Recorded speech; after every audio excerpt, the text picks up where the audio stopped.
Ya había empezado lesiones intraóseas, ¿verdad? Entonces, vuelvo a resumir un poquito. Siempre los grupos. Teníamos crecimientos en encía, todas las lesiones de encía, lesiones reactivas, lesiones benignas de vasocésis, lesiones malignas de vasocésis. Luego había lesiones intraóseas, y las intraóseas entramos ya a otro mundo. En general, no estoy hablando de crecimientos de encía. Y en las lesiones intraóseas, uno tenía o tiene que decir que la lesión simplemente puede ser radiográficamente lucente, opaca o mixta, o que puede estar catalogada dentro de 5 grupos. En orden de frecuencia, quistes ontogénicos, luego tumores ontogénicos, luego quistes luego tumores no ontogénicos. Repito otra vez, en primer lugar, quistes ontogénicos. Segundo lugar, tumores ontogénicos. Tercer lugar, tumores no odontogénicos. Cuarto lugar, muy bien, quistes no odontogénicos. Quinto lugar, lesiones fibróseas. ¿Ya? De hecho, las lesiones fibróseas las vimos el mes pasado. Bueno, esos eran los crecimientos de encía, para que ustedes tengan que tener ciertos conceptos. Oye, traten de mantener los conceptos, traten de mantener las ideas y traten de tener cosas básicas. O sea, eso que les estoy diciendo yo, o este resumen, créanme que va a ser, traten de tenerlo, aprendérselo, memorizárselo y tenerlo en la mente. Porque en las clases, aquí van a recordar, pero cuando ya se gradúen van a empezar a olvidar y ahí empiezan los clavos. Necesito que tengan presente para que no solo estén dando ácido hialurónico. Agárrense eso, ya que estoy hablando del ácido hialurónico. En general les puedo decir, no den ácido. Métanse eso en la cabeza. Si lo van a dar, sean claros con el paciente, es decir, se lo doy solo para que se alivie rápido, eso no sirve, así hay que decir. Ayuda a cicatrizar, pero eso no es medicina. Métanse eso en la cabeza. Es común, así exageradamente común, pero común, que uno dice, no puede ser que hagan eso o que de repente el paciente interprete mal. Pero llegan pacientes con cáncer, les juro, llegan pacientes con cáncer y dicen, mire, pero es que el doctor ya me dejó una medicina. ¿Qué puta le habrá dejado, güey? Y cuando me sacan el odente. ¿Ya? Y cáncer tipo linfoma. Para que uno dice, no, hombre, ¿qué onda con la gente? Para toda la persona. Entonces no hagan eso, eviten. Por decir, no sé, lo doy o lo mandan a tal. Bueno, ácido hialurónico, ¿ya? Entonces luego se pasan a crecimientos fuera de la encía. Fuera de la encía, yo les puedo decir, lo único que cambia, porque van a ser casi iguales a los de encía, lo único que cambia es que fuera de la encía lo más común son lesiones benignas. Saludos. Lesiones benignas o malignas. Obviamente lesiones reactivas, no están tan usuales. Las benignas, y va a depender el diagnóstico de la localización. ¿Están conscientes ustedes? De repente yo les voy a decir algo que dicen, no sabía, y oye, tiene lógica. Toda la boca tiene glándulas, ¿sí o no? Casi toda la boca tiene glándulas. Mejor encía, no mucho, no hay, es rarísimo, para duro, pero ahí todo lo demás tiene glándulas. ¿Okay? ¿Qué va primero para salir de la boca? ¿Músculo o las glándulas? ¿Qué creen que sea mejor para el cuerpo? Que la saliva esté de una vez solo, dispare y salga a la boca, o que atraviese el músculo y después salga a la boca. ¿Qué creen que no es lógico? Por lo tanto, el primer lugar de la gestión va a ser glandular. ¿Qué quiere decir? Si veo una lesión en cabello, es que hay músculo. Sí, pero primero están las glándulas. Entonces, siempre debo considerar que son glandulares, ¿ah? En lengua. Lengua es una mucosa especializada, ¿cierto o no? Y ustedes lo sabrán, ¿verdad? Es como un asta, digo yo, para morder y todo eso. En los bordes de lengua se mantiene ese enunciado. Primero tenemos las glándulas, pueden haber glándulas en los bordes laterales y dientes, pero en el dorso sí. Nosotros vamos a tener las papilas, después el tejido conectivo, digamos, una que otra glandulita. Pero ¿para qué les digo eso? Para entonces, siempre que hagan un crecimiento fuera de la encía, ¿qué deben de considerar? ¿Te cierro? No.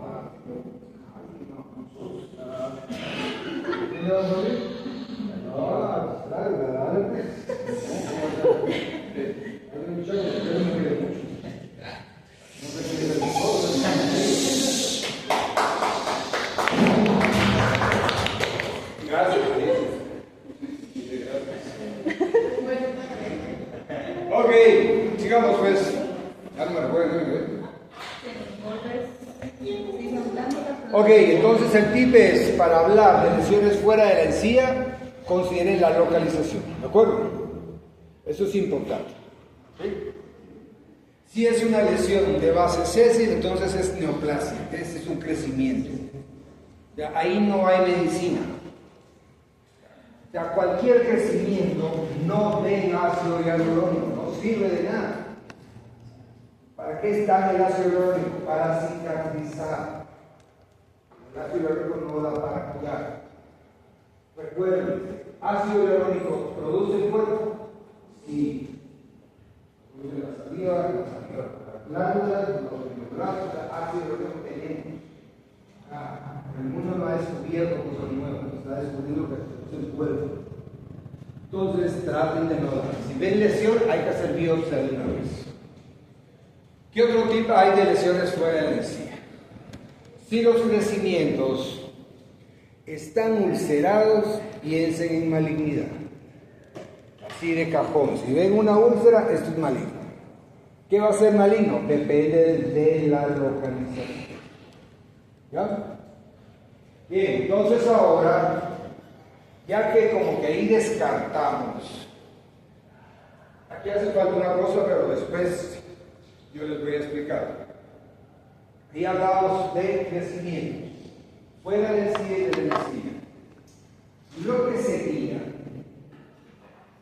era hablar entonces qué pasa con el epitelio, que es la parte más importante de la parte, pero lo vamos a dejar hasta el final, o sea, estamos haciendo parte de lo del año pasado.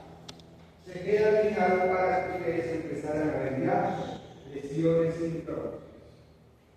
Y de las lesiones intraóseas empezamos a hablar de los más comunes. De esos grupos que les doy, el grupo más común era quistes odontogénicos. Y sobre quistes odontogénicos, ¿por qué? Son los más usuales. De los quistes odontogénicos, ¿qué es importante saber? Siempre los tienen que considerar de ley.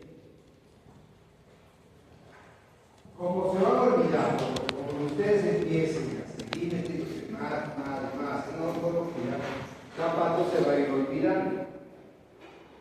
Lo que creen ustedes que van a recordar, a lo mejor puede ser cierto, puede ser falso. Entonces hay que ser más puntual de lo que van a aprender. Primero, el más común siempre va a ser el granuloma quiste vertical. Entonces, mínimo ese tienen que saber. Granuloma o quiste vertical. Pero entonces, para saber lo que tiene que tener claro, que tiene que haber una lesión lucente en el lápiz. De una pieza necrótica. Si no está en el lapicero, si se va al tercio medio o más arriba del tercio medio, ya no es quiste, se considera un tumor lo más probable.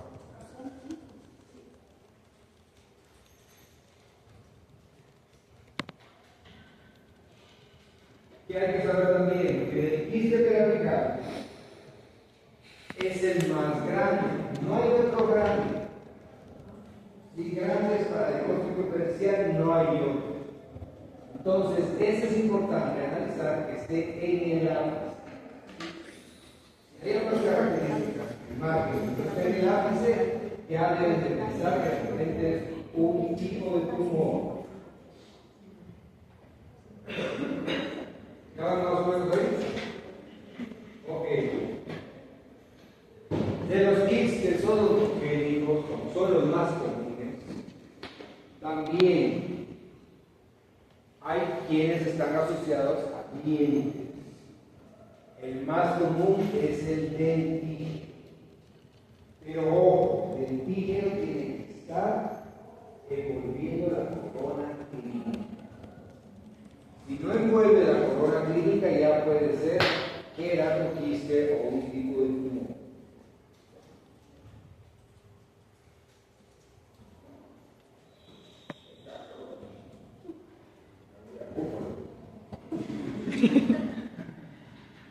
Quiste dentígeno, el más común entonces, asociado a la corona clínica de una pieza incluida. El tamaño puede variar. Es importante de esto, para cosas comunes. Si yo veo una lesión, una pieza incluida, la quito, y veo un área lucente alrededor de la corona, muchos doctores al quitar el diente, quitan eso pensando que solo es un saco, y los sacos me los mandan a estudiar. Y automáticamente al hacer eso están haciendo el tratamiento de un quiste de diente, que es quitar. Quitar y cubetear y se acabó el problema.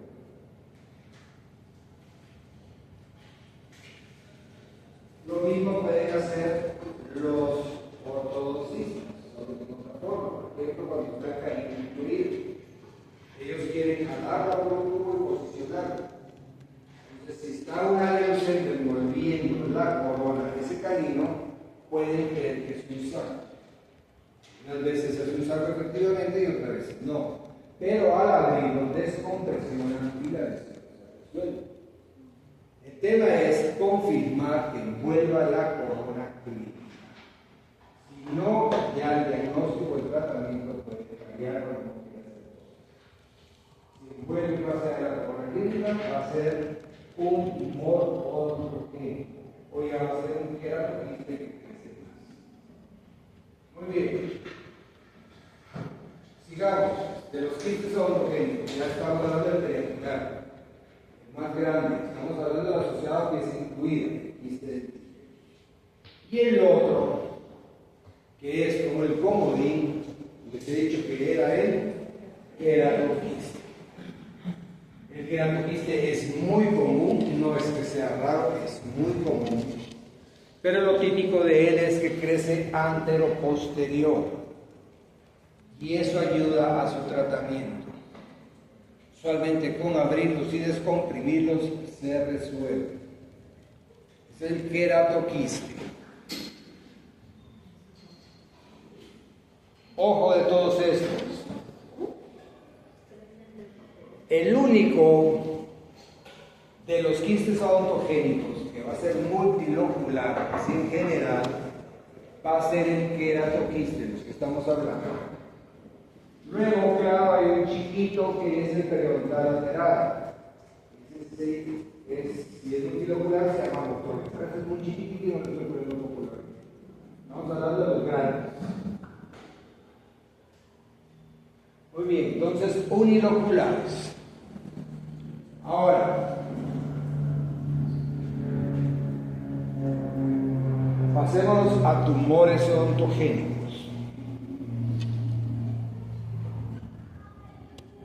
El bien común, ojalá, y por una parte antes me enojaba, pero bueno, es bueno que al final cada quien se sabe, pero es como que ustedes cuando se gradúen, nunca se les va a olvidar quiste periapical, queratoquiste, ameloblastoma. Se los aprenden de memoria, porque se aprenden ustedes que al final, si esos diagnósticos los meten en cualquier lesión lucente, les pegan. Entonces casi que fallen es muy raro. Y así es, de tumores odontogénicos Está bien, yo les digo, miren muchachos, qué bueno que ustedes lo sepan, pero sí tienen que saber algo. En la calle, si ustedes ponen ameloblastoma, están pensando ya que al niño o al paciente le tienen que quitar una parte del paciente. O sea, para que ustedes digan, pues aquí a lo mejor ya no lo pongo. No, si lo ponen deben de pensar en hacer biopsia. En tumores oncogénicos, estoy haciendo un resumen, lo más importante, les digo, estamos acostumbrados a poner amelo, perfecto. El amelo, el problema cuando pensamos que es amelo, y claro que es válido que sea amelo, es que si es amelo hay que hacer resecciones en bloque. No resuelven con una marsupialización, con una descompresión o raspando, porque el amelo tiende a infiltrar hueso. E infiltra de una manera que nosotros no lo podemos ver radiográficamente. Así los manden a hacer CST, tomografías, a veces no se ven infiltrados, por eso hacen resección en bloque. O sea, dar un diagnóstico de amelo dice, porque es muy duro para el paciente. ¿Qué tienen que estar conscientes ustedes acá? Que aquí hay la fusión de dos mundos. Ejemplo, si el amelo se le ocurre pasar o estar en una pieza necrótica, ustedes se pueden ir de boca a hacer el PCR, ¿sí? Creyendo que la lesión lucente es provocada por la pieza. Hacen el PCR, no resuelve, y después se enteran ustedes que al final esto era un tumor. Entonces regreso a los quistes. Antes que ustedes hagan, es muy raro, pasa un PCR en una pieza, confirme que el área lucente no pase más allá del tercio apical. Si pasa más allá del tercio apical, ya piensen que puede ser un tumor.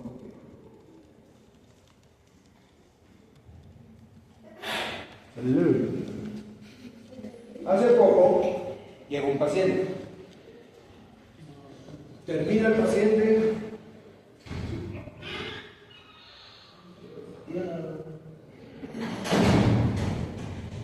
Llega un paciente y termina el paciente. Cuando le metí el gran rollo me dice, bueno, al final creo que me quedo con usted porque yo creo que la experiencia influye mucho.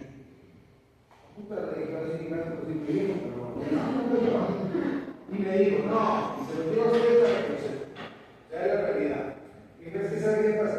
Que una clínica de esas que están en los centros comerciales. Y me diga, no, sí, no se trata de eso. Pero entonces los doctores que atienden son muy jóvenes, así me dicen. O sea, son ustedes, pues agarran del dinero, ustedes quieren trabajar. Y cada vez que le preguntaba algo, el doctor me decía, espere. Y se iba. Le preguntaba, espere, y se iba. Le pregunté, espere. Me contestar él. Entonces, cada dije yo, ok, eso me sirvió bien, me voy a ver el chisme a ustedes. ¿Ya? Y se lo dije a ella. Miren, lo mismo le digo yo a los estudiantes, porque yo les doy clases y les digo que claro, yo solo por el hecho de ser viejo, ya tengo la opción de que me crean. Pónganse a pensar. Si soy mula, pela, pero ya porque soy viejo ya me pueden creer, ¿sí o no? Luego me pongo a pensar y se lo dije a ella. Imagínense que además soy un viejo, que tengo casaca, ya le digo lo que hay que hacer. Que sea un bestia, ya no le importa a usted porque usted me va a creer. Soy viejo y tengo casaca. ¿Ya? Pero entonces, ¿qué pasa con ustedes? Es todo lo contrario. Primero lleva la de perder porque son jóvenes. Lo primero que va a decir la gente es, yo con él no me dejo. Lo primero, ¿sí? Entonces, ¿cómo van ustedes a romper ese hielo? Uno, quitándose la timidez, hablando, pero no van a hablar con la verdad. Tienen que tener conocimiento de lo que están hablando. ¿Están conscientes de eso? No se pueden quedar, esperen, voy a ver.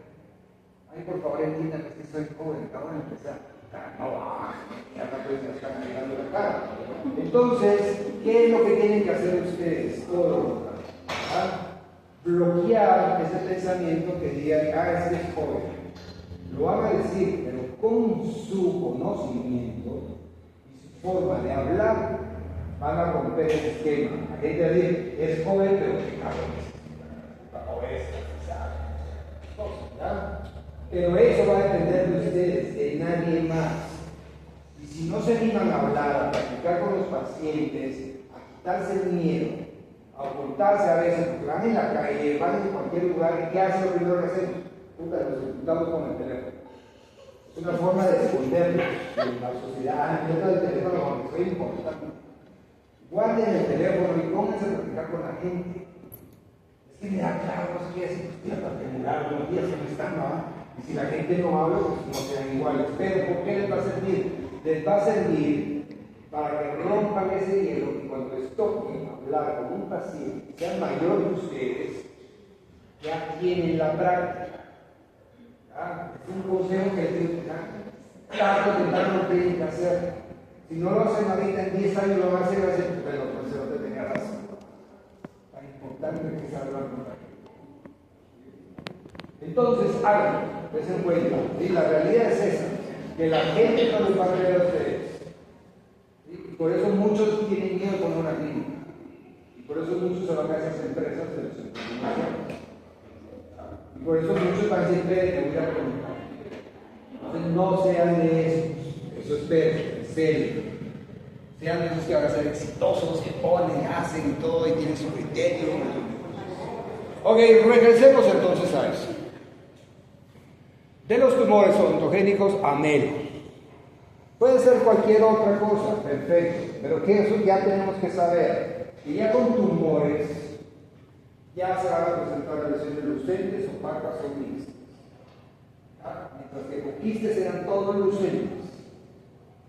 Con quistes todos lucentes, pero con tumores ya son lucentes, opacas o mixtas.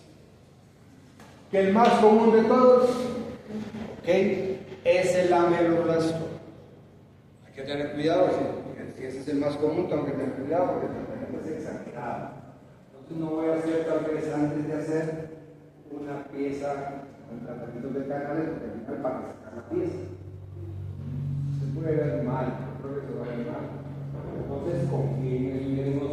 Oye, no piensen que, se me puede hacer con ese y la palabra y no, no se puede, el otro de garaje van a pagar su celular. Oye, muy bien. De los tumores odontogénicos pueden haber la malignidad. Esto es raro, pero puede haber malignidad. Todo eso tiene que considerarlo con los tumores odontogénicos. Ahora, ahí es donde entramos a batear. Y después vamos a hablar de los tumores no odontogénicos.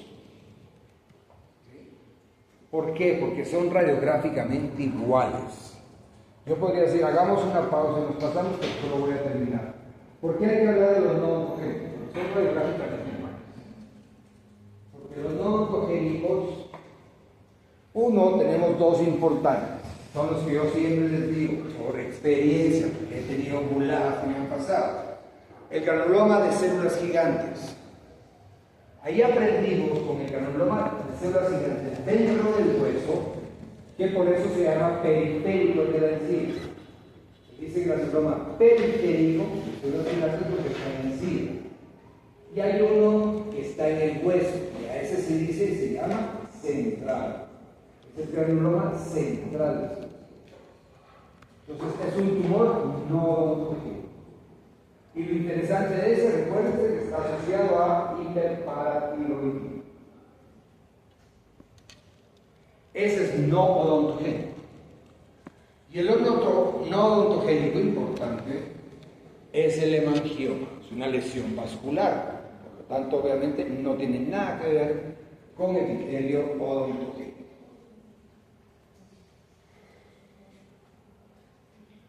Esos son entonces más o menos hablar un poco de los tumores odontogénicos. Hay diagnósticos diferenciales, ustedes tienen que aprenderse algunos por los exámenes, pero la base va a ser esa. Bien, ahora nos metemos al grupo de lesiones epiteliales. En el grupo de lesiones epiteliales, ¿qué es lo que debo entender acá? ¿Qué es lo que tengo que poner atención? Es que en este grupo es donde vamos a ver el cáncer. ¿Por qué? Porque el cáncer, el más común, ¿cómo se llama? Carcinoma de células escamosas. Y ese cáncer, el carcinoma de células escamosas, se origina en el epitelio. Tienen que ponerlo. Ahí es donde yo digo, ok, aquí podemos hacer una pausa, muchachos, y tienen que entender ciertas cosas.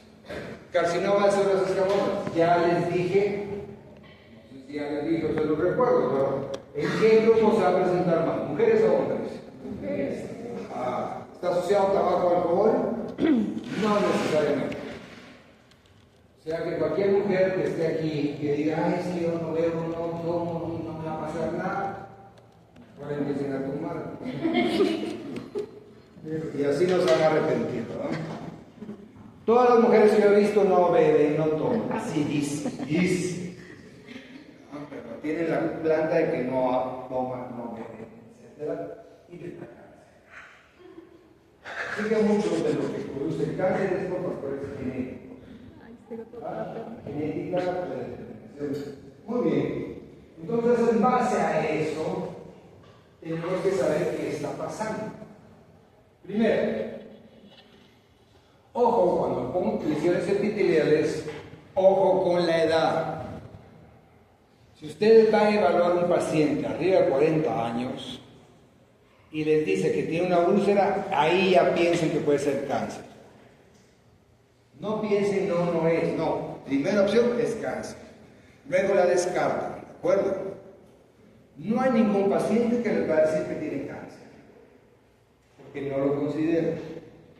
Lo más común que el paciente va a decir que tuvo un trauma. No lo crean nunca. El paciente dice, sí, es que me pusieron esto y plano de me estoy golpeando. O tengo una puntita que me estoy golpeando. Si el caso es eso, pues qué bueno. ¿Ya? Pero no van a creer que el cáncer ya empezó a darse ahí. Siempre piensen en cáncer. ¿Cómo van a ver y su diagnóstico? Vamos a empezar y tengo que hablar de úlceras. 5 tipos de úlceras van a encontrar en boca. Voy a ir de lo más común a lo más raro. Y hago y ya saben, solo lo estoy repitiendo. La úlcera traumática. Todos acá ya nos hemos mordido, nos vamos a seguir mordiendo. Entonces dicen que eso es lo más común. Luego siguen las aftas orales recurrentes. Probablemente 2 o 3 personas acá padecen de aftas orales recurrentes o úlceras recurrentes.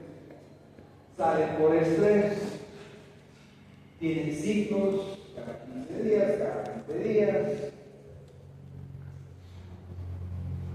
En jóvenes se dan, y adultos ya no se dan tanto, se dan mucho en jóvenes. Luego están las úlceras por herpes. También, como está creciendo el estrés en la población, entonces ya está saliendo más herpes intraoral. Esas son las 3 primeras. Estas 3 son autolimitantes. ¿Sí saben qué es eso? Por lo tanto, ahí es donde tiene que tener precaución. Autolimitantes, ¿cuánto dura aproximadamente? 2 semanas. Ahí ya tienen que ustedes tener su criterio propio. Me llega un paciente y me dice, mire, vengo con dolor de aguante, tengo como 7 o 8 días. Y tiene úlceras por herpes.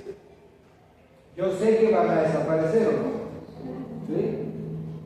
Entonces, si yo vengo y van a desaparecer, pero lo que pasa es que yo no considero que mi labia valga, entonces le voy a dar una receta para que haya con la receta justifico mi curso. Pero ¿qué me dejo? Dejémosle ácido hialurónico. Entonces el paciente ya empieza a creer que el ácido hialurónico lo curó. Porque de todos modos, en 7 días iba a resolver o no. Y el ácido hialurónico, pues obviamente ayudó a resolver. Este paciente va a decir, el ácido hialurónico sirve para todo. Voy a guardar esto para mi mamá, mi tío, a todos. Entonces tengan cuidado. Esas lesiones son autolimitantes. Ok, ya lo sabemos, ya está todo ahí. Luego, el número 4 son las úlceras asociadas a padecimientos. Ahí es donde está el diferencial.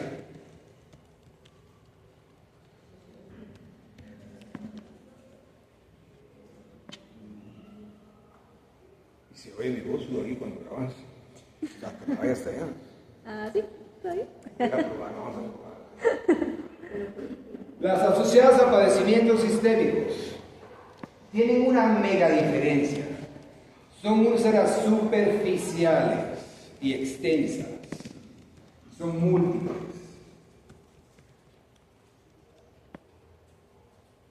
Tienen que ser extensas y múltiples.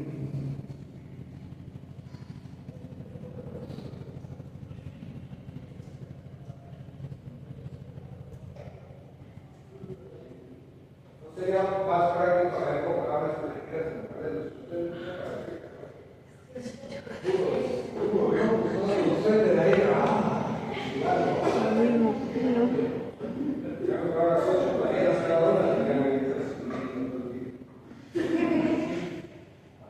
Bueno, y la número 5, ¿cuál va a ser? Cáncer, carcinoma de próstata. Es la última, esa es única. Las últimas dos, o sea, asociadas a padecimientos de cáncer, no son autolimitantes. Ahí van a crecer más de 15, 20 días de nada. Si no los agarran, una vez se van. Entonces, esa es la diferencia que les va a ayudar. Pero la úlcera por cáncer hay que tener cuidado. ¿Por qué? Porque es engañosa. En etapas iniciales semeja a una úlcera reumática. Uno la ve y dice, es que es un trauma, se rompió. Y agrede que el paciente le va a decir, sí, fíjese que me estoy golpeando, cada vez que se va de boca. Sí, señora, tiene razón, así. Vale, ¿dónde ha sido que le pone? Tengan cuidado, las úlceras por cáncer en etapas iniciales son similares a las úlceras traumáticas. ¿Qué hacen entonces? Manejan esa brecha. Si la lesión no desaparece en 15 días, le dicen al paciente, mire, hay que vivir. Una vez. ¿Ya? Si la lesión está en lugar donde usted dice, no, aquí no hay trauma, ya que hay que biopsiar. Lo peor que puede pasar es que usted diga, sí, era traumático. Vaya. Pero lo mejor que puede pasar es diagnosticar un cáncer temprano, la cirugía no es tan grande y su pronóstico es mejor. ¿Entiendes? O sea, se van a enfrentar a eso, se van a enfrentar, popular, ¿sí? Seguro, este es el primer año, ya van a ver más, algunos van a empezar a ver cáncer de boca. Ahora lo estoy mintiendo porque es la estadística, ¿sí? Va a tocar, poco a poco les va a tocar. Entonces, ojo con eso, estas son las lesiones epiteliales. Ahora, ¿qué tienen que ver también? El cáncer siempre va a estar rodeado de lesión blanca o lesión eritematosa.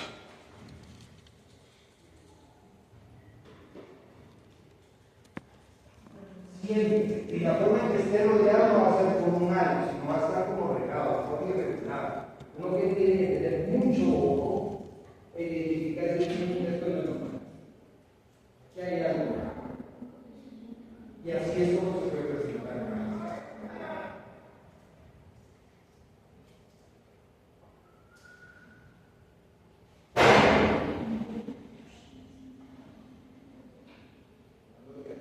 Este fue todavía estudios. Pero el calendario hay clases, ¿no? Ya no va a haber. La otra semana que viene. Ya no viene. Qué raro. Sí. A todos me llevan un curso. Ok, antes de llegar a cáncer, la lesión va a pasar por varias etapas. Esas etapas se conocen como hiperkeratosis. Es la etapa más, de hecho es todo el benigno lo que voy a decir ahorita. Son las etapas que pasan antes de llegar a cáncer. Hiperkeratosis, displasia, la cual se divide en tres: displasia leve, moderada y severa. Luego de eso sigue cáncer in situ, o sea que está en epitelio, no ha invadido tejido conectivo. Es la quinta. La sexta es cuando ya invadió y se llama carcinoma invasivo, que es carcinoma de células escamosas. Esas etapas previas, desde hiperkeratosis a displasia leve, moderada, severa, carcinoma in situ, va a depender de cada paciente cuánto dure, no se sabe exactamente. Así puede durar nada, 15 días, puede durar meses, y mantenerse en una displasia leve o moderada. Usualmente los rangos de leve, moderada, severa se ven clínicamente como una placa blanca. Entonces, si ven placas blancas en borde de lengua, quítenlas. No vayan a decir, ay, es que se está mordiendo el paciente, va, ahí se la dejo pues. Digo yo, ¿o no? Hace poco llegó un paciente y todavía dije, pues estabas pisado, dije, pero bueno, así somos, no lo critico a él, digo, estamos pisados como sociedad. Llegaba a reevaluación, ¿sí?, de cáncer. Llega a reevaluación, como le dije a la hija, bueno, si esa reevaluación es porque toca, hay que hacer biopsia, hay que hacer biopsia. Le dije, esto no me gusta, mira, le dije, ay, pero lo voy a pensar. Yo todavía le dije, ok, tu papá le está poniendo 4 implantes en maxilar inferior para reconstruir y ponerle una total. Bueno, pero es más importante la biopsia, pues. Sí, pero vamos a pensar, doctor, es que ya le van a poner la prótesis. Come, mierda. Está bueno, pues se fueron. Pues ya se fueron, dije, a ver qué miren qué hacen. Dije, ¿a qué voy yo? A que se den cuenta que es importante entonces decirle al paciente que se tiene que hacer la biopsia, ¿ya? O sea, no piensen, a veces el paciente tiene otro concepto, no quiere gastar en cosas como esas, pero sí gasta en coronas, gasta en blanqueamientos, mujeres gastan en botox ahora, que está de moda, y seguro todas ustedes van a gastar después, porque ya va a ser normal, pero entonces tienen que tener el carácter para explicarle a los pacientes, ¿entienden? Ya si ellos se lo hacen o no se lo hacen, pues bueno, ya dependerá de ellos, pero ya están ustedes tranquilos. Y no decir, la cagué, por no decirlo. Entonces, resumiendo, ya con eso termino. En lesiones epiteliales, ¿qué es lo que dije? Cáncer, hay que tener cuidado. El más común, carcinoma de células escamosas. Pero antes de llegar a eso, tiene etapas benignas. Hiperkeratosis, displasia leve, moderada, severa, carcinoma in situ. Y los grados de displasia clínicamente lo puedo ver como una placa blanca. En la placa que se conoce como leucoplasia. Yo veo leucoplasia, ahora ya tienen que pensar. Si yo digo es una leucoplasia, ¿qué estoy diciendo? Que puede tener cáncer. ¿Ya me entienden? O sea, no, leucoplasia no estoy diciéndoles placas, estoy diciendo una placa blanca. Pero si yo les digo, mira, hay una leucoplasia y puede tener cáncer. Entonces, ¿qué les estoy diciendo? Hay que biopsiar. ¿Ya? O sea, eso le tiene que quedar claro, ¿sí? Entonces, ¿qué otra cosa? Que el cáncer en etapas iniciales es igual a una úlcera traumática. Tengan mucho cuidado. Oye, pacientes que en la vida de 40 años por una úlcera, piensen en lesión maligna. ¿Ya? Bueno, muchachos, terminemos ahí, pues esto cansa hablar.